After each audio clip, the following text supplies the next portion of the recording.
Episode 126 गुप्त हथियारों का टेस्ट। नैना अपनी सोल को बाहर निकालने लगती है और उसका पावर टावर निकलकर बाहर आ जाता है, जो कि अब एक सुपर पावर टावर में बदल चुका था। नैना के पावर टावर को सुपर पावर टावर में बदला देखकर उसके पिता और दोनों दादा काफी ज्यादा चौंक जाते हैं। उन तीनों को इतना हैरान देखकर नैना काफी खुश होती है। नैना के पिता बस उसके सुपर पावर टावर को ही देखे जा रहे थे, और क्योंकि उनकी भी सोल एक पावर टावर थी तो वो उसके बारे में अच्छे से जानते थे। पिताजी मन ही मन कहते हैं, सुपर पावर टावर सपोर्ट करने की सबसे ताकतवर सोल है, पर इसमें एक कमी भी है। इसमें बस 7 ही सोल रिंग लगाई जा सकती है। हालांकि आज से पहले बस मैंने सुपर पावर टावर के बारे में सुना ही था, पर आज पहली बार देख भी लिया। नैना अब अपनी सोल सुपर पावर टावर को अपने अंदर वापस समा लेती है और अपने दोनों दादा और पापा से पूछती है, तो क्या अब आप तीनों को मुझ पर भरोसा हो गया? इस पर तीनों खुश होकर हाँ में अपनी गर्दन हिला देते हैं। पिताजी अब नैना से पूछते हैं, नैना, जो ये तुम्हारा साथी तरुण है, आखिर ये कौन है? इस पर नैना उनसे कहती है, पापा आप इतने सवाल क्यों करते हैं? अब चलो मेरा गिफ्ट लाओ। नैना की बात सुनकर उसके पिता हल्के से मुस्कुराते हैं और ऑक्शन में खरीदी चीजें निकालकर उसको देते हुए बताते हैं, ये लो, ये आज मैंने ऑक्शन में खरीदी थी। हालांकि ये ज्यादा ताकतवर नहीं है, पर यह तुम्हारी हिफाजत करेंगी। नैना उन दोनों हथियारों को ले लेती है और अपने पिता से पूछती है, पापा आपके पास तरुण के ये गुप्त हथियार क्यों है? पिताजी हैरान होकर उससे पूछते हैं, क्या क्या इन्हें तुम्हारा वो तरुण बनाता है? इतना कहकर पिताजी सोच में पड़ जाते हैं और ऑक्शन हाउस में मिले मास्क पहने उस लड़के को याद करते हैं जिसने उन्हें कलाई वाला तीर दिया था। उसे याद करते हुए पिताजी मन ही मन कहते हैं, तो वो लड़का ही तरुण था। नैना अपने पिता को बताती है, पापा वैसे मेरे पास इससे भी ताकतवर हथियार है, पर मुझे आपसे ये पूछना था कि क्या हमारे कीबा समुदाय के सोल मास्टर इनका इस्तेमाल कर सकते हैं, क्योंकि ये हथियार काफी ज्यादा ताकतवर है और इनकी मदद से हमारे सोल मास्टर सपोर्ट करने के अलावा लड़ भी पाएंगे। पिताजी नैना की बात गौर से सुनते हैं और उससे कहते हैं, ये अच्छा आइडिया है, पर इससे पहले मैं ये भी जानना चाहता हूं कि ये तरुण आखिर कितना जीनियस है। नैना बताती है, पापा तरुण शाइन स्कूल में मेरा एक क्लासमेट है। इतना कहकर नैना रुक जाती है और उसकी पलकें नीचे झुक जाती है और उसके गाल लाल पड़ जाते हैं।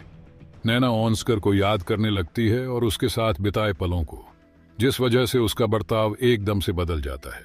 उसके पिता और दादा ये देखकर सोचते हैं कि शायद नैना और तरुण के बीच कोई चक्कर है। शायद उनकी लड़की तरुण को पसंद करती है, इसलिए वो ऐसा कर रही है, पर उन्हें यह नहीं पता था कि नैना को किसी ऑस्कर से प्यार होने लगा था। दादा स्वॉर्ड नैना के पास आकर उससे कहते हैं, अगर वो तरुण इतना ही आउटस्टैंडिंग है तो वो हमारा दामाद बन सकता है। ये सुनकर नैना अपने ख्वाबों से बाहर आ जाती है और अपने दादा स्वॉर्ड को समझाते हुए कहती है, नहीं दादाजी, जैसा आप सोच रहे हैं वैसा कुछ नहीं है। तरुण को कोई और पसंद है और मुझे। इतना बताते हुए वो फिर से शर्मा जाती है और फिर बात काट कर कहती है, चलिए बाहर चलते हैं, मैं आपको ये गुप्त हथियार चलाना सिखाती हूँ। इतना कहकर नैना बाहर की तरफ जाने लगती है और उसके पिताजी और दोनों दादा उसे शक की नजरों से जाता देखते रहते हैं। दूसरी तरफ लायन अपने पिता को सहारा देकर उन्हें घर वापस लेकर जा रहा था। वो दोनों शहर से होते हुए आगे बढ़ रहे थे और वही एक आदमी वायलिन बजा रहा था। उस आदमी ने एक सैड ट्यून बजा रखी थी जो लायन और उसके पिता की हालत को जच रही थी, क्योंकि उन दोनों की हालत भी ट्यून की तरह ही काफी दुखद थी। इससे लायन गुस्से में आकर एक पत्थर उठाकर सीधा उस वायलिन बजाने वाले आदमी को मारता है। पत्थर लगते ही उस आदमी का बजाना बंद हो जाता है और वो सीधा मुंह के बल जमीन पर लगता है और बेहोश हो जाता है। लायन अब अपने पिता से पूछता है, पिताजी क्या अब आप अच्छा महसूस कर रहे हैं? पिताजी बताते हैं, हाँ थोड़ा सा। अब लायन के पिता उससे कहते हैं, बेटा तुम्हें पता है कि तुम उसे क्यों नहीं हरा पाए? लायन पूछता है, क्यों? पिताजी बताते हैं, जब मैं इतना ताकतवर होने के बाद भी उसे नहीं हरा पाया तो तुम उसे कैसे हरा पाते? वो लड़का काफी शातिर है। पिताजी लायन से आगे पूछते हैं, क्या तुम्हें उसके बैकग्राउंड के बारे में कुछ पता है? लायन नामे अपनी गर्दन हिलाते हुए बताता है, वो आज ही पहली बार स्कूल आया है। वो जिया के पास जाकर बैठ गया, जिस वजह से मैं उससे लड़ा। अब आप तो जानते ही है कि मुझे जिया पसंद है। ये कहते हुए लायन बड़ा शर्माता है और उसके पिता उससे कहते हैं, एक बार अपनी तरफ देखो, तुम ठीक वैसे लग रहे हो जैसा कभी मैं हुआ करता था। पर मैं कभी आज से पहले किसी से पिटा नहीं, और आज तुम्हारी वजह से। तुम सच में बेकार हो। तुम एक छोटे से लड़के को नहीं हरा पाए। इतना कहकर पिताजी उसकी छाती में एक मारते हैं और लायन उन्हें जवाब देता है, पर आप भी तो तरुण को हरा नहीं पाए। ये सुनकर पिताजी गुस्से में आकर लायन को एक सिर पर जोर से मारते हैं और कहते हैं, क्या तुम मुझसे और पिटना चाहते हो? लायन मार से बचने के लिए पिताजी को समझाते हुए कहता है, नहीं नहीं पिताजी, मेरा वो मतलब नहीं था। मैं तो बस कह रहा था कि वो तरुण काफी ज्यादा ताकतवर है। उसे देखकर ऐसे लगता है जैसे वो शायद किसी ताकतवर परिवार से हो। ये सुनकर उसके पिता भी एक पल के लिए शांत हो जाते हैं और कहते हैं, वापस पहुंचने पर इस पर बात करेंगे। मुझे अच्छे से याद है, किसी भी ताकतवर समुदाय की सोल एक नीला कमजोर पौधा नहीं है। अब इसके बारे में तुम्हारे दादा से चलकर पूछते हैं, शायद उन्हें कुछ पता हो। इतना कहकर वो अपने घर की तरफ आगे बढ़ने लगते हैं। लायन उनकी बात सुनकर घबरा जाता है और अपने पिता के साथ चलते हुए गिड़गिड़ा कर कहता है, नहीं पिताजी, दादाजी नहीं, हम पहले ही अपनी बेइज्जती करा चुके हैं। अगर दादाजी को यह पता चला तो वो हम दोनों की काफी पिटाई करेंगे।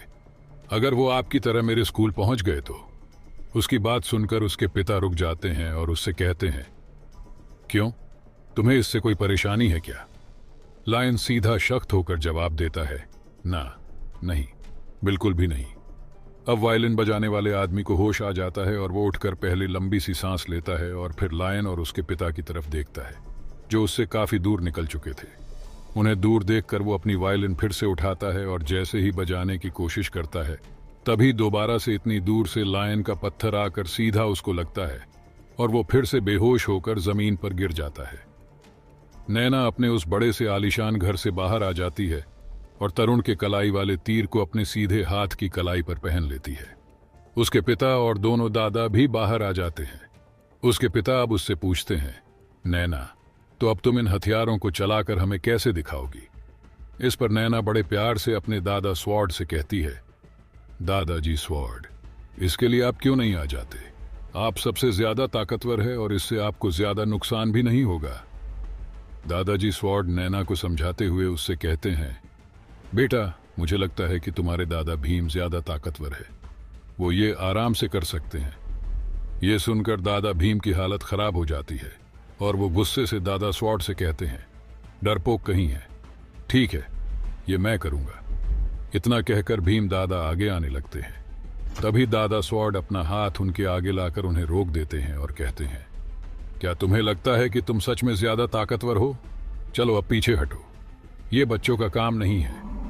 ये सुनकर दादा भीम को गुस्सा आ जाता है और दोनों भाई गुस्से से एक दूसरे को घूरने लगते हैं और अपनी पावर बाहर निकाल लेते हैं। उन्हें ऐसे देखकर नैना हंसने लगती है और उसके पिता, जो उनके ऐसे झगड़ने से काफी ज्यादा परेशान थे, वो बेचारे फिर से अपना सिर पकड़ लेते हैं। पिताजी नैना से कहते हैं, तुम्हारे ये दोनों दादा महान सोल मास्टर है। दादा भीम लेवल 95 पर है तो दादा स्वॉर्ड लेवल 96 पर ये दोनों हमेशा बच्चों की तरह छोटी छोटी बात पर ऐसे ही झगड़ते रहते हैं। इन्हें देखकर भला कौन कह सकता है कि ये महान सोल मास्टर है। अब दोनों भाई शांत हो जाते हैं और दादा स्वॉर्ड नैना के सामने झुककर कहते हैं, मैं तुम्हारे लिए ये करने को तैयार हूं, मेरी छोटी राजकुमारी। इतना कहकर वो नैना के सामने थोड़ा दूर जाकर खड़े हो जाते हैं और कहते हैं, मेरी छोटी परी, जो भी तुम्हारे पास है तुम सबका इस्तेमाल करो, मैं सबको ब्लॉक कर दूंगा। उनकी बात सुनकर नैना हल्के से हंसती है और फिर अपना उल्टा हाथ पीछे करके तरुण का दिया भूतिया क्रॉसबो चुपके से बाहर निकालकर खड़ी हो जाती है और अपने दादा को चेतावनी देते हुए कहती है, अगर ऐसी बात है तो अब आप थोड़ा संभल कर रहना दादाजी। इतना कहकर नैना अपने भूतिया क्रॉसबो को एकदम से सामने लाती है और अपने दादा स्वॉर्ड पर उसे फायर कर देती है।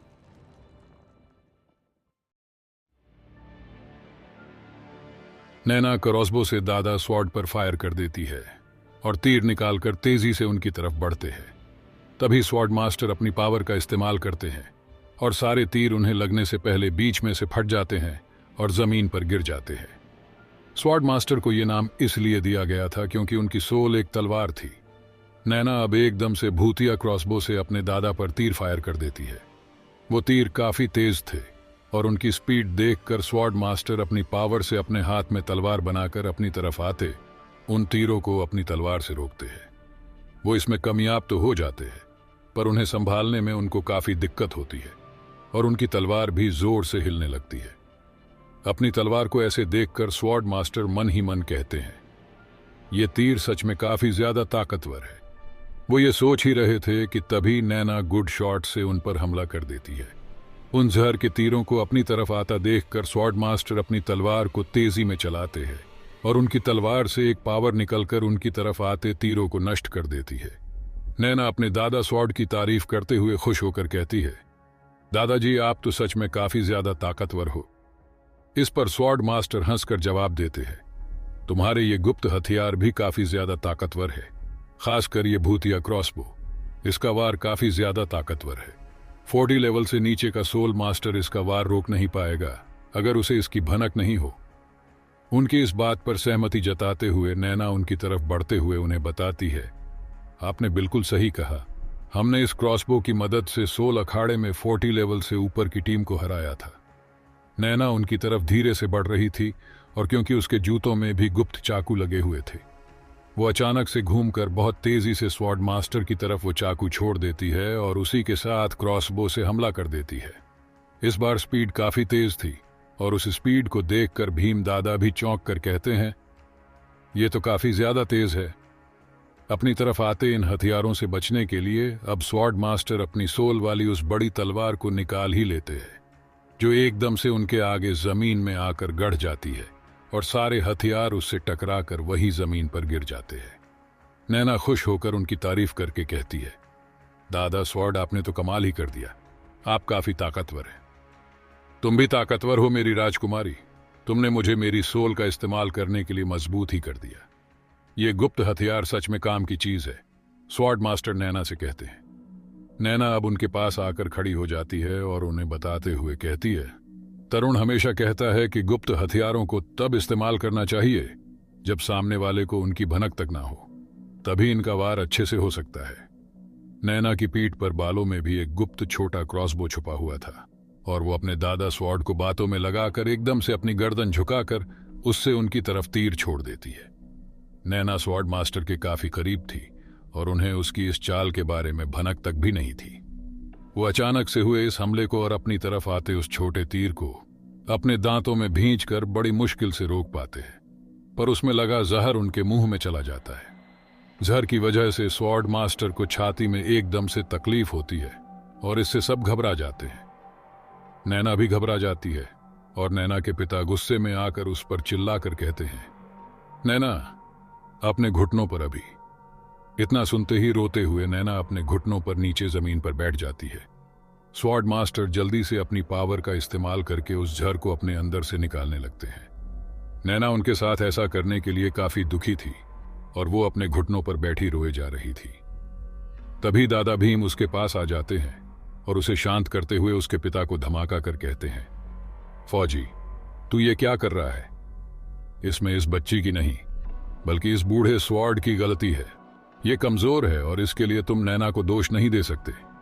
नैना अब वहां से खड़ी होती है और दादा स्वॉर्ड के सामने जाकर घुटनों पर बैठकर उनसे माफी मांगते हुए रोते हुए कहती है, दादाजी सॉरी, मुझसे गलती हो गई, मुझे ऐसा नहीं करना चाहिए था, प्लीज आप मुझे सजा दीजिए। इतना कहकर वो रोते हुए अपने दोनों हाथ उनकी तरफ आगे कर देती है। स्वॉर्ड मास्टर अपने शरीर का जहर निकालकर थूक देते हैं और नीचे घुटनों पर बैठी रोती हुई नैना को चुप करके कहते हैं, नैना तुम एक अच्छी लड़की हो और एक अच्छी लड़की रोती नहीं है, इसलिए अभी रोना बंद करो। इसमें तुम्हारी कोई गलती नहीं थी, हम ही गुप्त हथियारों को टेस्ट करने के लिए तैयार हुए थे। तुमने कुछ गलत नहीं किया और देखो मैं बिल्कुल ठीक हूं। नैना उनकी बात सुनकर अपने आंसू पोंछती है और सीधा उनके गले से लग जाती है। स्वॉर्ड मास्टर इससे खुश होते हैं और नैना के सिर को सहलाने लगते हैं। स्वॉर्ड मास्टर अब नैना के पिता को बताते हुए कहते हैं, ये गुप्त हथियार सच में काफी ताकतवर है, अगर हो सकता है तो हमें इन्हें बनाने वाले को जल्दी से अपने समुदाय में शामिल कर लेना चाहिए।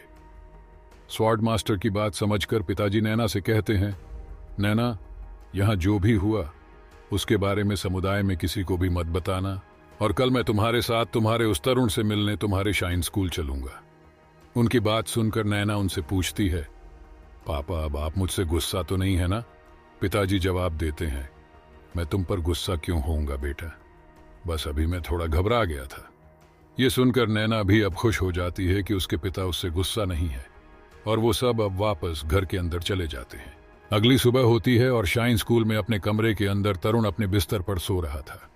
उसके कमरे की खिड़की खुली पड़ी थी, जिससे बाहर से पक्षियों के चहचहाने की आवाज साफ आ रही थी और इससे अब तरुण की आंखें खुल जाती हैं और वो बैठ जाता है।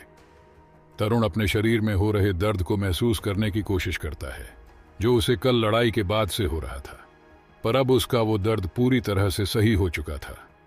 तरुण अपने आप को ठीक महसूस करके काफी खुश होता है और मन ही मन कहता है, बर्फ और आग की उन जड़ी बूटियों की मदद से मेरा शरीर अपने आप को हील कर लेता है, जिससे मेरे शरीर के अंदरूनी घाव जल्दी से भर गए। तरुण ये सब सोच ही रहा था, तभी उसका ध्यान दूसरे बिस्तर पर जाता है, जिस पर ऑन्स्कर बैठकर मेडिटेशन कर रहा था। तभी तरुण की नजर टेबल पर पड़ती है, जिस पर एक प्लेट में ऑस्कर की रिकवरी करने वाली सॉसेज और एक पर्ची रखी हुई थी।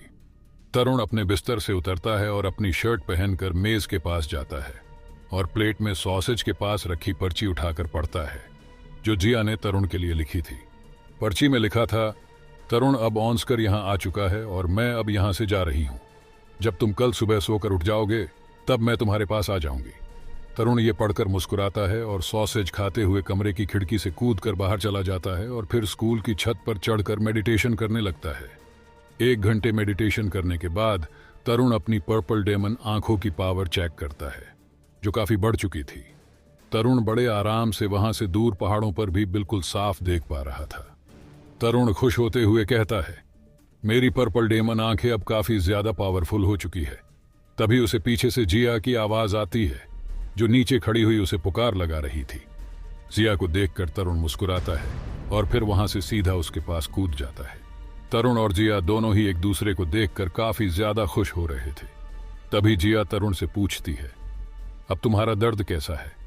तरुण बताता है, अब मैं बिल्कुल ठीक हूं, छोटा मोटा घाव था, भर गया। ये सुनकर जिया खुश होकर जवाब देती है, ये तो काफी अच्छी बात है। तरुण भी हाँ में हुंकार भर देता है।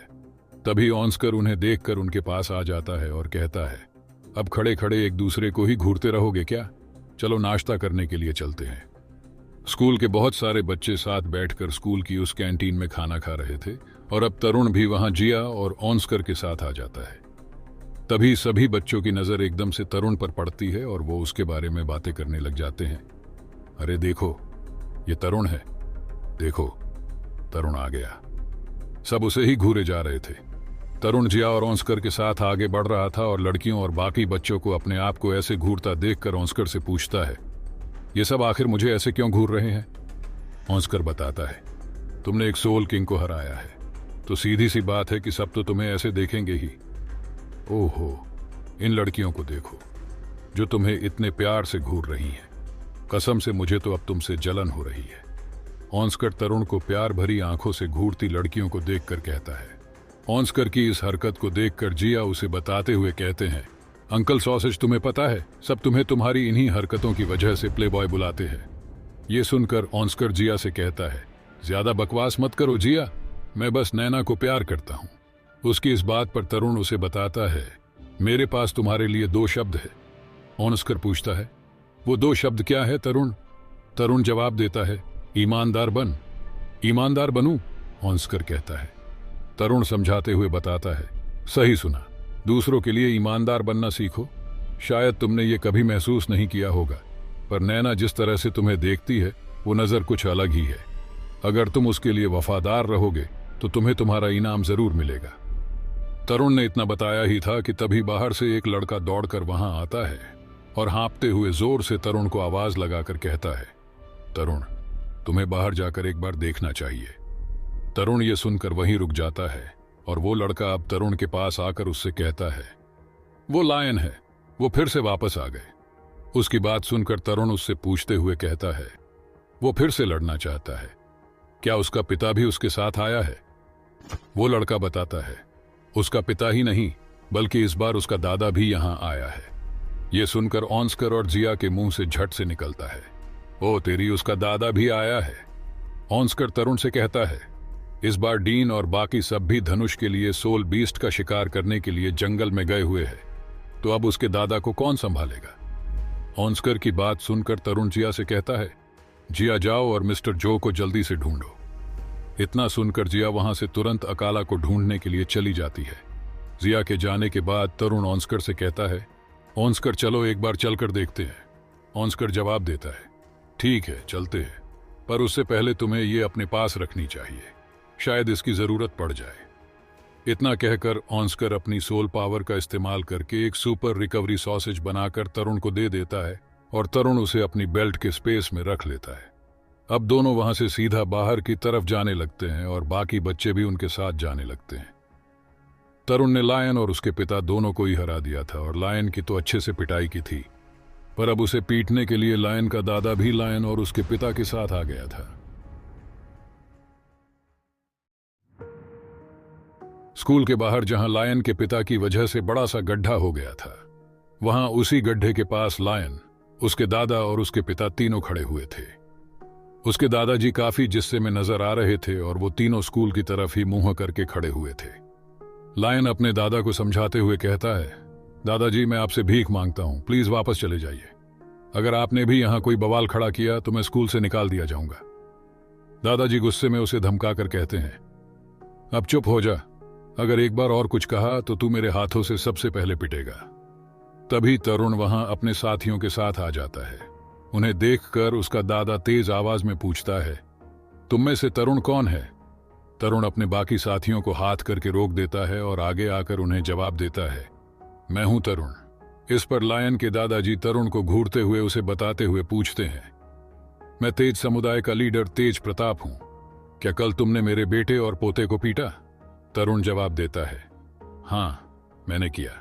इतना सुनते ही लायन के दादाजी के शरीर में से एक ताकतवर फोर्स निकलती है, जिससे वहां खड़े सभी बच्चे और यहां तक कि लायन के पिता भी डगमगा जाते हैं। पर तरुण ऐसे ही खड़ा रहता है। उसे ऐसे देखकर लायन के दादाजी को और गुस्सा आ जाता है और वो गुस्से में तरुण से कहते हैं, तुमने मेरे बेटे और पोते को घायल किया क्योंकि वो दोनों कमजोर थे, पर इसका यह मतलब नहीं कि मेरा समुदाय बेकार है। पर मैं तुम्हें परेशान नहीं करूंगा, इसलिए एक शर्त लगाते हैं। शर्त क्या है? तरुण पूछता है। इतना सुनते ही लायन के दादा एक अगरबत्ती को तेजी से स्कूल की स्टील की दीवार की तरफ फेंकते हैं, जो सीधा दीवार में गड़ जाती है और जलने लगती है। ये देखकर ऑन्स्कर के होश उड़ जाते हैं और वो चौंक कर कहता है, ओह तेरी, ये दीवार स्टील से बनी हुई है और इसमें ये कमजोर सी अगरबत्ती बिना किसी नुकसान के अंदर घुस गई। ये बूढ़ा आदमी तो सच में काफी खतरनाक है। लायन के दादा तरुण को बताते हैं, मैं अपनी सोल और सोल स्किल दोनों का ही इस्तेमाल नहीं करूंगा। जब तक ये अगरबत्ती जल रही है तुम्हें मेरा सोल प्रेशर झेलना पड़ेगा। अगर तुम टिक पाए तो तुम जीत जाओगे और मेरा पोता और बेटा तुम्हारे सामने झुककर तुमसे माफी मांगेंगे। पर अगर तुम नहीं जीते तो तुम्हें मेरे समुदाय में शामिल होना पड़ेगा। उनकी इस बात पर ऑन्स्कर झट से आगे आकर उनसे कहता है, यह बिल्कुल भी सही नहीं है। अगर तरुण जीतता है तो आपका पोता और बेटा बस इससे झुककर माफी मांगेंगे। हालांकि इसमें बेइज्जती होगी, पर इन्हें कुछ भी गंवाना नहीं पड़ेगा। पर अगर तरुण हारता है तो इसे आपके समुदाय में शामिल होना पड़ेगा और इस पर पाबंदियां लगाई जाएगी। ये तो बिल्कुल भी बराबर नहीं हुआ। इतना कहकर ऑन्स्कर अगरबत्ती की तरफ देखकर हल्के से मुस्कुराता है, क्योंकि अगरबत्ती जल रही थी और समय निकलता जा रहा था। ऑन्स्कर मन ही मन कहता है, इन्हें ऐसे ही बातों में लगाता रहता हूं जिससे ये अगरबत्ती काफी हद तक कम हो जाए, फिर तरुण को ज्यादा सहना नहीं पड़ेगा। ऑन्स्कर की बात सुनकर लायन के दादाजी उससे पूछते हैं, तो फिर तुम चाहते क्या हो? ऑन्स्कर जवाब देकर बताता है, बहुत आसान है। अगर तरुण जीता तो इन्हें तरुण के समुदाय से जुड़ना होगा।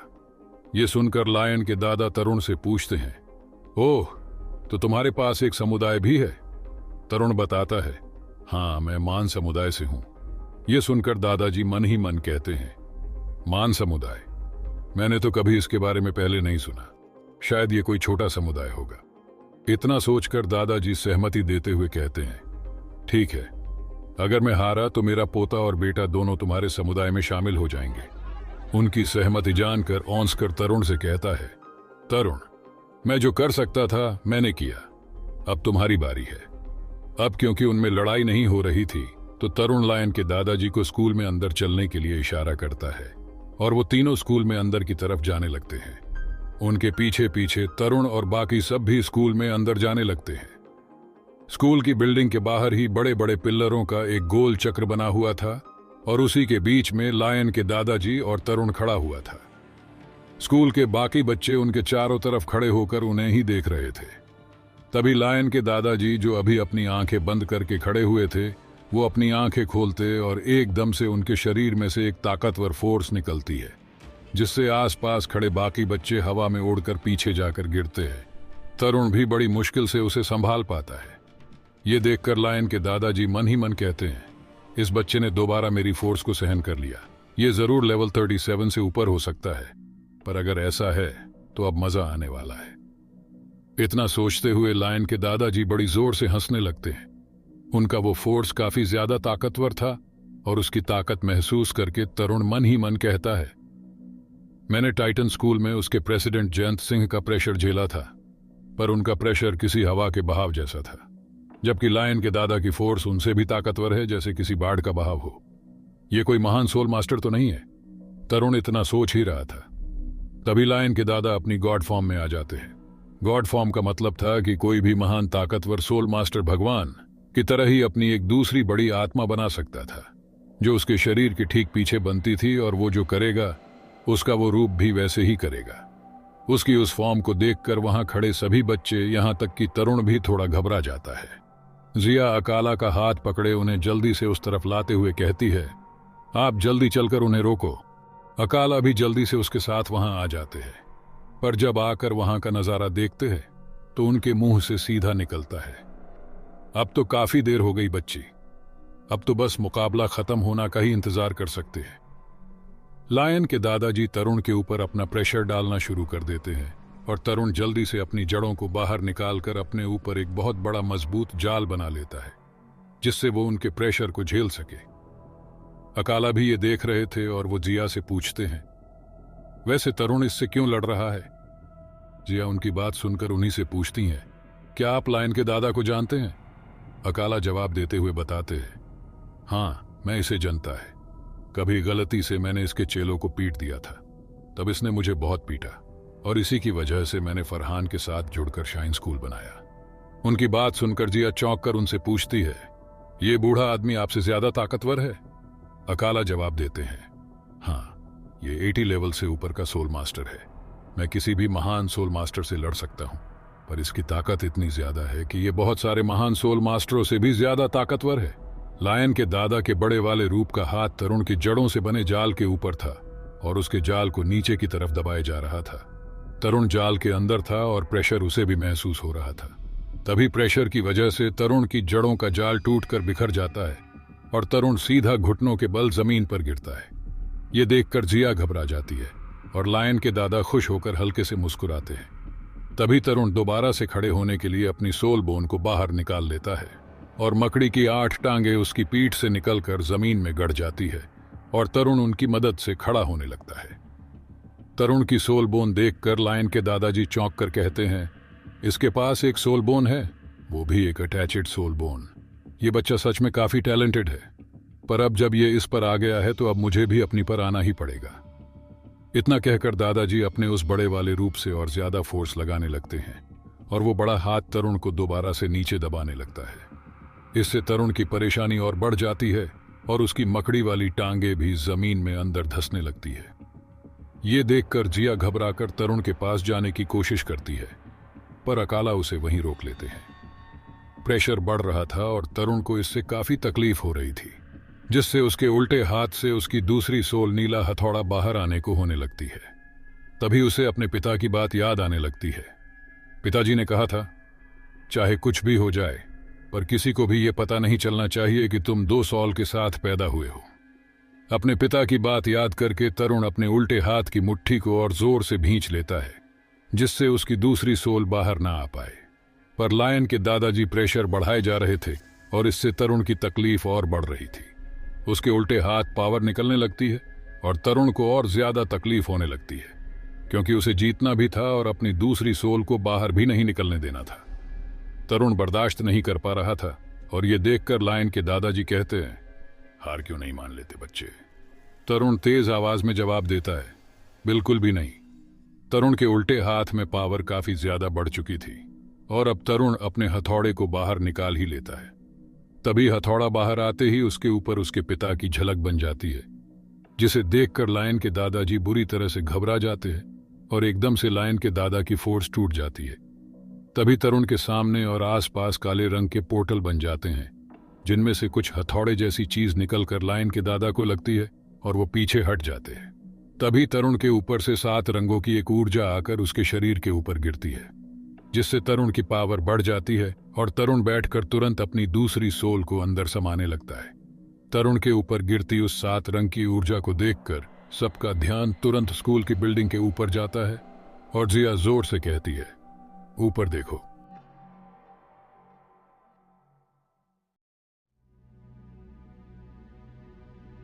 स्कूल की बिल्डिंग के ऊपर नैना अपने पिता और दादा भीम के साथ खड़ी हुई थी। भीम दादा ने ही तरुण के पास में पोर्टल बनाकर लायन के दादा तेज प्रताप पर वार किया था और नैना के पिता अपनी सोल पावर टॉवर को बाहर निकालकर तरुण को शक्ति दे रहे थे। उन्हें देखकर सब चौंक जाते हैं और जिया इससे काफी खुश होती है। भीम दादा तुरंत अपनी शक्ति से नैना और उसके पिता को लेकर नीचे आ जाते हैं। वो तीनों तेज प्रताप के सामने आकर खड़े हो जाते हैं और उन्हें देखकर तेज प्रताप कहता है, महान सोल मास्टर भीम और कीबा समुदाय के चीफ फौजी, मैं सोच ही रहा था कि मुझ पर हमला करने वाला कौन हो सकता है। इतना कहकर वो भीम दादा के सामने झुककर उन्हें प्रणाम करता है। उसकी प्रणाम लेकर भीम दादा उससे कहते हैं, बूढ़े गोरिल्ला, अब ऐसा मुंह मत बनाओ और अपनी शर्त वापस लो। ठीक है, मैं अपनी शर्त वापस लेता हूं, तेज प्रताप कहता है। उसके मुंह से ये सुनकर सब चौंक जाते हैं, क्योंकि तेज प्रताप अपनी शर्त वापस ले रहा था। भीम दादा भी मुस्कुराकर उससे कहते हैं, तुमने सच में ऐसा किया। वैसे बूढ़े गोरिल्ला, ये तुम्हारा स्टाइल नहीं है। उनकी इस बात पर तेज प्रताप तरुण की तरफ इशारा करते हुए भीम दादा से कहते हैं, उसे छोड़ो, पहले तुम इस बच्चे की तरफ देखो, देखो इसके हाथ में ये क्या है। तरुण जमीन पर बैठकर मेडिटेशन करते हुए अपनी नीले हथौड़े की सोल को वापस अपने शरीर में समा रहा था, पर वो अभी तक उसे समा नहीं पाया था और उसकी दूसरी सोल सबको नजर आ रही थी। तेज प्रताप के कहते ही भीम दादा भी मुड़कर तरुण की तरफ देखते हैं और उनके साथ ही नैना के पिता भी देखते हैं। तरुण के हाथ में नीले हथौड़े को देखकर वो सब चौंक जाते हैं। भीम दादा चौंक कर कहते हैं, ये तो सेन समुदाय का हथौड़ा है। ये तो बहुत अच्छा है कि तुम्हें इसके बारे में पता है। मैं तो बस ऐसे ही पूछ रहा था, क्योंकि तुम भी तो ऐसे ही हो। ये कहकर तेज प्रताप बड़ी जोर से हंसते हैं। उनकी इस हंसी से उनका बेटा और पोता परेशानी में आ जाते हैं। नैना के पिता अभी तक तरुण को शक्ति दे रहे थे और तरुण इससे काफी जल्दी ठीक हो रहा था। वो अपनी आंखें बंद करके जमीन पर बैठे मेडिटेशन करते हुए अपनी सोल बोन को अपने अंदर समाने लगता है और मन ही मन कहता है, ये कितनी ताकतवर पावर है। मेरा शरीर काफी तेजी से रिकवर हो रहा है। यही नहीं, उस प्रेशर और इस शक्ति की मदद से मेरे शरीर का एक और चक्र खुल गया है। तरुण अपनी सोल और सोल बोन को अपने शरीर में वापस समा लेता है और अब वो अपनी आंखें खोलता है। तो आंखें खोलकर वो देखता है तो पाता है कि जिया और ऑन्स्कर उसके सामने खड़े हुए थे। जिया फिक्र करते हुए उससे पूछती है, तरुण, तुम्हें अब कैसा महसूस हो रहा है? तरुण जवाब देता है, मैं अब ठीक हूं जिया। इतना कहकर वो खड़ा हो जाता है और नैना के पिता अपनी सोल वापस अपने अंदर समा लेते हैं। तरुण की नजर अब नैना के पिता तरफ जाती है, जो उसे देखकर मुस्कुरा रहे थे। उन्हें देखकर तरुण कहता है, तो ये आप थे? नैना के पिता तुरंत नैना और भीम दादा के साथ तरुण के पास आ जाते हैं और तरुण से कहते हैं, हम दोबारा मिल गए। अपने पिता से ये सुनकर नैना उनसे पूछती है, पापा, क्या आप दोनों एक दूसरे को जानते हो? नैना के मुंह से पापा सुनकर तरुण तुरंत समझ जाता है और झुककर उन्हें प्रणाम करते हुए कहता है, प्रणाम कीबा चीफ फौजी। इस पर नैना के पिता तरुण से कहते हैं, तुम मुझे अंकल कह सकते हो बच्चे। उन्होंने इतना कहा ही था कि तभी तेज प्रताप बीच में आकर तरुण से पूछता है, तुम तरुण सेन हो, क्या तुम्हारे पिता तेजस सेन है? उनकी ये बात सुनकर तरुण उनसे पूछता है, आप ये कैसे जानते हो? इतना सुनते ही तेज प्रताप बुरी तरह से चौंक जाता है और झुककर तरुण के सामने घुटनों पर बैठकर इसे प्रणाम करते हुए कहता है, मेरे छोटे मास्टर को मेरा प्रणाम। उन्हें ऐसे देखकर अब तरुण भी बुरी तरह से चौंक जाता है। तरुण के सभी साथी और लायन और उसके पिता भी बुरी तरह से चौंक जाते हैं। तरुण को कुछ समझ नहीं आ रहा था और वो तेज प्रताप को खड़ा करते हुए कहता है, आप ये क्या कर रहे हैं? प्लीज खड़े हो जाइए। तभी पीछे से अकाला उन सबको झुककर प्रणाम करते हुए कहते हैं, सभी को मेरा प्रणाम। मैं जो शाइन स्कूल का वाइस प्रिंसिपल हूं। प्लीज आप सभी अब अंदर चलिए। तेज प्रताप उस आवाज को पहचान कर तुरंत उस तरफ देखते हैं और अकाला को देखकर उनके पास आते हुए कहते हैं, अच्छा तो ये तुम हो। मैं काफी लंबे समय से तुम्हें ही ढूंढ रहा था, पर हम बाद में इसके बारे में बात करेंगे। पहले तुम हमारे लिए कोई शांत कमरा ढूंढो, मुझे छोटे मास्टर से बात करनी है। उनकी इस बात पर अकाला हल्के से मुस्कुराकर उनसे कहते हैं, ठीक है, आप सभी मेरे साथ आइए। इतना कहकर वो स्कूल के अंदर जाने लगते हैं और सब उनके साथ साथ आने लगते हैं। तरुण अकाला के साथ चल रहा था और अकाला तरुण से कहते हैं, तरुण जाओ और पहले अपने कपड़े बदल कर आओ, उसके बाद चौथे माले पर मीटिंग रूम में आ जाना। तरुण हाँ में अपनी गर्दन हिलाता है और अपने कमरे की तरफ चला जाता है। तरुण अपने कमरे में जाकर कपड़े बदलने लगता है और कपड़े बदलते हुए मन ही मन कहता है, मैं इतनी जल्दी ठीक हो गया, जबकि मैं काफी ज्यादा घायल हो चुका था। ये कीबा समुदाय का पावर टॉवर सच में पूरी दुनिया में सबसे ज्यादा ताकतवर सपोर्ट करने वाली सोल है। ये बूढ़े तेज प्रताप भी काफी ज्यादा ताकतवर है। ये जरूर एक महान सोल मास्टर है। वो मेरे पिता को भी जानते हैं। शायद आज मुझे मेरे सारे सवालों के जवाब मिल जाएंगे। तरुण ये सब सोचते हुए अपने कपड़े पहन लेता है और फिर अपने कमरे से निकलकर मीटिंग रूम की तरफ जाने लगता है। अकाला, जिया और ऑन्स्कर तीनों स्कूल की बिल्डिंग के बाहर ही खड़े हुए थे और तरुण भी वहां आकर अकाला के सामने रुक जाता है। अकाला तरुण के कंधे पर हाथ रखकर उसे बताते हुए कहते हैं, मैंने दोनों समुदायों के लिए अलग अलग कमरों का इंतजाम कर दिया है। अब बस तुम्हें चुनना है कि तुम पहले कौन से कमरे में जाना चाहते हो। वो जो भी कहे शांत रहकर सुनना। तरुण उनका शुक्रिया करते हुए कहता है, इसके लिए आपका शुक्रिया मिस्टर जो। अब मैं जानता हूं कि मुझे क्या करना है। ये सुनकर अकाला उसके सामने से हट जाते हैं और तरुण सीधा बिल्डिंग के अंदर चला जाता है। तेज प्रताप अपने पोते और बेटे के साथ एक कमरे में थे। उनका पोता लायन और बेटा तेजा दोनों शांत खड़े हुए थे और तेज प्रताप बार बार बेसब्री से इधर उधर घूम रहे थे, मानो वो तरुण से मिलने के लिए अब कोई सब्र नहीं रखना चाहते थे। तभी उनके कमरे का दरवाजा खुलता है और उन तीनों का तुरंत ध्यान दरवाजे की तरफ जाता है। तरुण अंदर आ चुका था और वो दरवाजे बंद कर रहा था। तभी वो तीनों तरुण के सामने झुककर बैठ जाते हैं और तेज प्रताप कहते हैं, छोटे मास्टर, मैंने आपको हर्ट किया, प्लीज इसके लिए मुझे सजा दीजिए। तरुण पीछे मुड़कर उन्हें ऐसे झुककर बैठा देखकर तेजी से उनके पास जाता है और उन्हें उठाते हुए कहता है, आप ये क्या कर रहे हैं दादाजी? प्लीज खड़े हो जाइए। मैं आपका छोटा मास्टर नहीं हूं, मैं बस एक आम नागरिक हूं। तरुण की इस बात पर तेज प्रताप अपने हाथ जोड़कर अपनी गर्दन झुकाए उसे जवाब देते हैं, आपके पिता तेजस सेन है और वो मेरे मास्टर है। छोटे मास्टर, आपके पास भी एक सेन समुदाय के नीले हथौड़े की सोल है, इसलिए मुझे पक्का यकीन है कि आप ही मेरे छोटे मास्टर हो। आपने अभी क्या कहा? सेन समुदाय? तरुण पूछता है। तेज प्रताप बताते हैं, मुझे पक्का यकीन है, मैं गलत नहीं हूं। छोटे मास्टर, आपके पास इस संसार की सबसे ताकतवर और यूनिक मार्शल सोल है जो हथौड़े के सेन समुदाय से ताल्लुक रखती है, सेन हथौड़ा।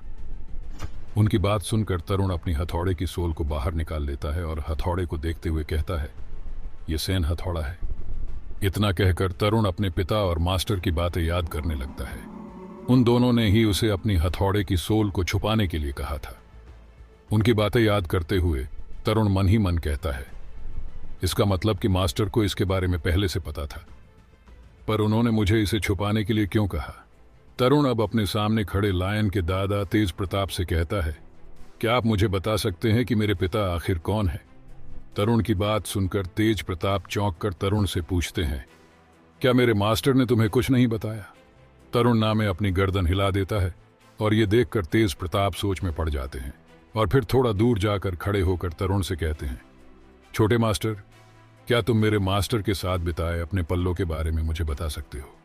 क्योंकि अगर मेरे मास्टर ने तुम्हें कुछ नहीं बताया है तो मैं भी तुम्हें कुछ बताने की हिम्मत नहीं कर सकता। तरुण उनकी बात सुनता है और उन्हें बताता है, मैं और मेरे पिता हम दोनों संतों के गांव में रहते थे। वो बस वहां एक आम लोहार थे, इसके अलावा वो बस दारू पीते रहते थे। ये सुनकर तेज प्रताप को बहुत जोर का झटका लगता है और उनकी आंखों से आंसू निकल आते हैं।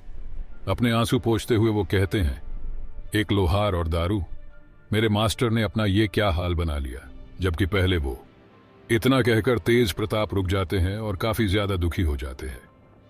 उन्हें ऐसे दुखी देखकर तरुण भी हैरान हो जाता है और अपनी बेल्ट के स्पेस में से अपने पिता की चिट्ठी निकालकर तेज प्रताप को देते हुए पूछता है, क्या आप पहचान सकते हैं कि पिताजी का इससे क्या मतलब था? वो चिट्ठी देखकर तेज प्रताप और ज्यादा दुखी हो जाते हैं और अपने कांपते हुए हाथों से तरुण के हाथ में से उसे लेने लगते हैं। तभी तरुण उन्हें आगे बताता है, जब मैं 6 साल का था तब वो ये चिट्ठी छोड़कर चले गए थे और अभी तक वापस नहीं आए। अपने कांपते हुए हाथों से वो चिट्ठी पकड़कर तेज प्रताप उसे पढ़ना शुरू करते हैं। चिट्ठी में लिखा हुआ था, तरुण, जब तुम इसे पढ़ोगे तो मैं वहां से जा चुका होऊंगा। मुझे ढूंढने की कोशिश मत करना, मैं बेकार हूं। तुम अब बड़े हो रहे हो और अपना ध्यान रखना। मुझे अब वो चीज वापस लेने जानी है जो मेरी है। हम एक दिन जरूर मिलेंगे और तब तक शायद तुम ताकतवर बन जाओ, पर मुझे लगता है कि तुम ताकतवर नहीं बन सकोगे। तुमने अपना रास्ता खुद चुना है। अगर किसी दिन तुम्हें लगे कि सोल मास्टर बनना बुरा है तो तुम संतों के गांव वापस चले जाना और मेरी तरह एक लोहार बन जाना। मुझे याद मत करना बच्चे। तुम्हारा पिता तेजस। वो खत पढ़कर तेज प्रताप रोने लगते हैं और रोते हुए कहते हैं, हाँ, ये मेरे मास्टर के शब्द है। तेज प्रताप उस खत को लेकर पढ़ते हुए कमरे से बाहर उसकी बालकनी में आ जाते हैं और दीवार को पकड़कर काफी ज्यादा दुखी होते हुए अपने दोनों हाथों को जोर से उस पर मारते हैं। लायन और उसका पिता दोनों उन्हें संभालने के लिए उनकी तरफ जैसे ही बढ़ते हैं तो दादाजी उन दोनों को इशारा करके वही रोक देते हैं और दुखी होकर कहते हैं, मेरे मास्टर, आप ये कैसे कह सकते हैं कि आप बेकार हैं? मेरे दिल में आप हमेशा से ही एक महान आदमी रहे हैं। ये सब कहते हुए उनकी आंखों से आंसू निकलकर उस खत पर जा गिरते हैं और तभी तरुण उनसे पूछता है, दादाजी, क्या मेरे पिता सच में सेन समुदाय से है? तो फिर हम दोनों एक गांव में क्यों रहते थे? आखिर हुआ क्या था? प्लीज मुझे बताइए। तेज प्रताप जवाब देते हैं, छोटे मास्टर, मुझे अच्छे से नहीं पता कि मास्टर के साथ क्या हुआ था। बस तुम्हें यह पता होना चाहिए कि वो एक महान आदमी है। इतना बताकर तेज प्रताप तरुण के हाथ पर उस खत को वापस से रख देते हैं और पीछे हटकर दोबारा से उसके सामने जमीन पर घुटनों के बल बैठकर बताते हुए कहते हैं, हम कभी सेन समुदाय के अंदर आया करते थे। हमने मास्टर के लिए समुदाय को छोड़ दिया। हम यहाँ टाइटन राज्य में आ गए और अपना तेज समुदाय बनाया। अब क्योंकि आप यहाँ हैं तो आज से तेज समुदाय आपका हुआ। आप इसे चलाएंगे। हमारे समुदाय में 217 सोल मास्टर है। हम सब आपके लिए अपनी जान भी दे देंगे। लायन और उसका पिता दोनों भी अपने पिता के साथ घुटनों के बल तरुण के सामने बैठे हुए थे और वो दोनों भी साथ में कहते हैं, हम बिना किसी हिचक के आपके लिए जान भी दे देंगे छोटे मास्टर।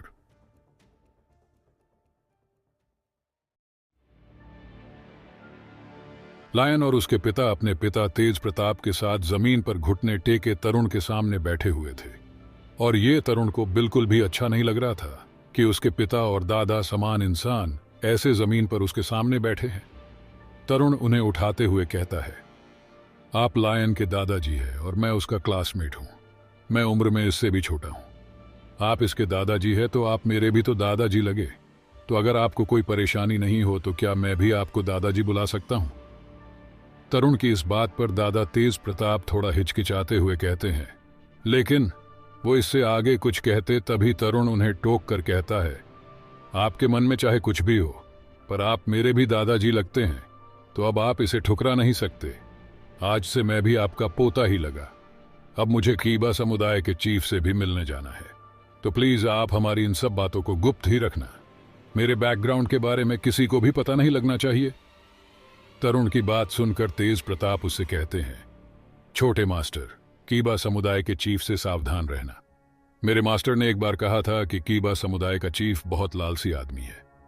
तरुण उन्हें बेफिक्र करते हुए कहता है, दादाजी तेज, आप चिंता मत कीजिए। मैं जानता हुए कि मुझे क्या करना है। अब मैं चलता हूं। इतना कहकर तरुण उन्हें प्रणाम करके उनके पास से चला जाता है। नैना अपने पिता और दादा भीम के साथ कमरे में एक बड़ी सी गोल मेज के पास कुर्सी पर बैठी हुई थी। वो सभी तरुण का बेसब्री से इंतजार कर रहे थे। उन्हें इंतजार करते हुए काफी समय हो गया था और अब भीम दादा कहते हैं, ये लड़का हमें अभी और कितना इंतजार करवाएगा? नैना उन्हें जवाब देती है, वो बस आने ही वाला होगा दादाजी। उसने इतना कहा ही था कि तभी उस कमरे का दरवाजा खोलकर तरुण अंदर आ जाता है और उसे देखकर नैना के पिता दादा भीम से कहते हैं, लो आ गया तरुण।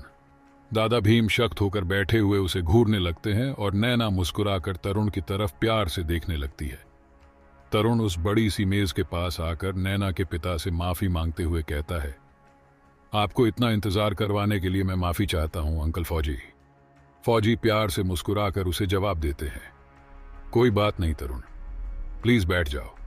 वैसे मैं तुम्हें तरुण बुला सकता हूं ना?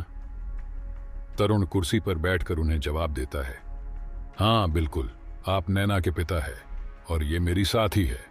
नैना के पिता तरुण को बताते हुए कहते हैं, मैंने नैना से तुम्हारे बारे में बहुत कुछ सुना है।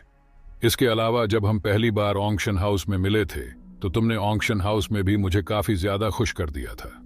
मैंने सोचा नहीं था कि तुम मेरे दोस्त के बेटे निकलोगे। उनकी बात सुनकर तरुण उनसे पूछता है, आप मेरे पिता को जानते हैं? नैना के पिता बताते हैं, तुम्हारे पिता इस धरती के सबसे जवान महान सोल मास्टर है।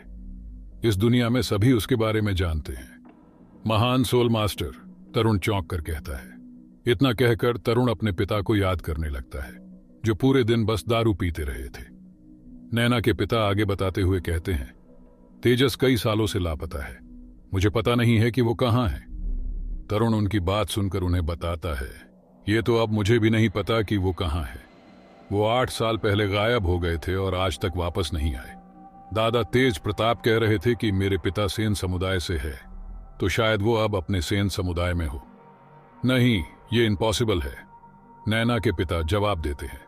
उनका जवाब सुनकर तरुण उनसे पूछता है, पर क्यों? नैना के पिता जवाब देकर बताते हैं, मुझे भी रीजन नहीं पता, और अगर पता होता भी तो मैं भी तुम्हारे क्यों का जवाब नहीं दे सकता। केवल तुम्हारे पिता को ही तुम्हें सब बताने का हक है। उनकी बात सुनकर तरुण निराश हो जाता है और कुछ सोचने लगता है। तभी नैना के पिता उससे कहते हैं, तरुण, आज मैं यहां आया क्योंकि मैं तुम्हें अपने समुदाय में शामिल करना चाहता था, लेकिन क्योंकि तुम एक दोस्त के बेटे हो तो अब ये नहीं हो सकता। इसके अलावा मुझे तुम्हारे गुप्त हथियार काफी पसंद है, तो क्या तुम उन हथियारों को बनाने का तरीका मुझे बेचना चाहते हो? तुम जितने पैसे मांगोगे मैं तुम्हें देने को तैयार हूं। उनकी बात सुनकर तरुण पहले कुछ सोचता है और फिर उन्हें जवाब देता है, ये इम्पॉसिबल है, मैं आपको हथियार बनाने का तरीका नहीं बेच सकता, पर मैंने नैना को वादा किया था कि मैं उसके समुदाय के लिए गुप्त हथियार बनाऊंगा। आप उसकी प्रोसेस के इंचार्ज बन सकते हैं, पर उन्हें जोड़ने का आखिरी काम मैं खुद करूंगा। तरुण की बात सुनकर नैना के पिता उससे पूछते हैं, पर क्यों?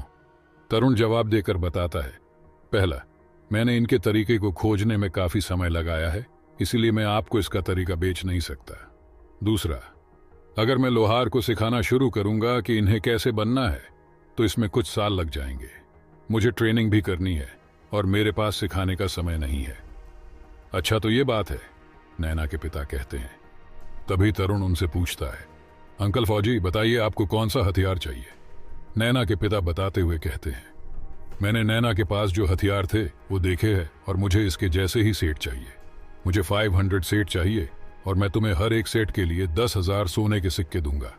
इतना कहकर वो अपनी सीट से खड़े होकर मेज के पास से घूमकर तरुण के पास आने लगते हैं और उनके साथ दादा भीम भी खड़े होकर तरुण के पास आ जाते हैं। तरुण भी खड़ा होकर उनके सामने आ जाता है। नैना के पिता तरुण से पूछते हैं, तो बताओ तुम्हें मेरा ऑफर कैसा लगा? तरुण बताता है, पैसे बिल्कुल ठीक है, पर मैं ये आपको पहले ही बता देता हूं कि जो नैना के हाथ पर गुप्त हथियार भूतिया पंजे है वो मैं सेट में शामिल नहीं करूंगा। मैं इसे साउंडलेस तीर में बदल सकता हूं, क्योंकि भूतिया पंजा कोई गुप्त हथियार नहीं है और ये खास तरह के मटेरियल से बनता है। एक को बनाना भी काफी मुश्किल है। तरुण की बात सुनकर नैना के पिता सोचते हुए मन ही मन कहते हैं, भूतिया पंजा? नैना ने तो इसे हमें दिखाया ही नहीं था। इसे देखकर लगता है कि ये जनता है कि ज्यादा हथियार कैसे बनाने हैं। नैना के पिता अब तरुण से कहते हैं, ठीक है, इसके अलावा मैं तुम्हें 10 लाख सोने के सिक्के दूंगा। जो ट्यूलिप फूल तुमने नैना को दिया था ये उसके लिए एक छोटी सी भेंट है। इसके अलावा क्या तुम्हारे पास अब भी वो पौधा है?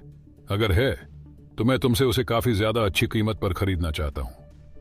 नैना के पिता उस पौधे को पाने के लिए काफी उतावले थे और तरुण उन्हें बताता है, वो ट्यूलिप का पौधा काफी अनोखा पौधा है, एक को ढूंढना भी काफी मुश्किल है। मैंने नैना को वो गिफ्ट के रूप में दिया था, तो उसके लिए मुझे कोई भेंट नहीं चाहिए। इतना कहकर तरुण अपनी बेल्ट के स्पेस में से एक बड़ा सा कागज का रोल निकाल लेता है और उसे नैना के पिता को देते हुए कहता है, ये मेरे उन गुप्त हथियार का ब्लूप्रिंट है, इसे लीजिए और काम शुरू करवा दीजिए। पर मैं ये दोबारा कह देता हूँ, आखिरी प्रोसेस का इंचार्ज मैं खुद रहूंगा। पहले के बाकी स्टेप आप पूरे कर लीजिए। वैसे भी मैंने सुना है कि आपके समुदाय में आपके अपने लोहार है, तो आपके लिए ये बड़ी बात नहीं होगी। तरुण की बात सुन रहे दादा भीम अब तरुण से कहते हैं, बच्चे, तुम काफी होशियार बिजनेसमैन हो, तुम इनके पार्ट्स भी खुद तैयार नहीं करना चाहते? क्या ये 50,000 सोने के सिक्के कमाने का अच्छा तरीका नहीं है? उनकी बात सुनकर नैना के पिता उन्हें चुप कर देते हैं और उनके ऐसे बर्ताव करने से नैना भी शर्मिंदा हो जाती है। तभी तरुण उनसे कहता है, अगर अंकल फौजी को लगे कि इतने पैसों का कोई मतलब नहीं है तो आप दाम घटा सकते हैं, मुझे इससे कोई दिक्कत नहीं होगी। तरुण की बात सुनकर नैना के पिता काफी खुश होते हैं और तरुण को पैसों का कार्ड देते हुए कहते हैं, इसकी कोई जरूरत नहीं है। हालांकि मैं एक महान आदमी नहीं हूं, लेकिन हमारा कीबा समुदाय अपने वादे से मुकरता नहीं है। इस कार्ड से तुम 50,000 सोने के सिक्के निकाल सकते हो। तरुण उस कार्ड को ले लेता है और उनसे अलविदा लेते हुए कहता है, अगर अब कुछ और बाकी नहीं है तो मुझे अब चलना चाहिए। नैना के पिता नैना से कहते हैं, नैना, तुम भी अब तरुण के साथ जा सकती हो। ठीक है पिताजी। इतना कहकर नैना तरुण के साथ वहां से चली जाती है। उनके जाने के बाद नैना के पिता भी भीम दादा के साथ वहां से जाने लगते हैं। वो दोनों स्कूल के अंदर से होते हुए बाहर जा रहे थे। तभी दादा भीम फौजी से पूछते हैं, फौजी, तुम्हें क्या लगता है, क्या ये लड़का सच में तेजस का ही बेटा है? फौजी जवाब देते हैं, मुझे पक्का यकीन है कि ये लड़का उसी का बेटा है। मुझे लगा नहीं था कि सेन समुदाय को छोड़ने के बाद उसका बेटा इतना आउटस्टैंडिंग हो जाएगा। उनकी इस बात पर दादा भीम कहते हैं, सेन समुदाय हमारे कीबा समुदाय से ज्यादा ताकतवर और ऊंचा समुदाय है।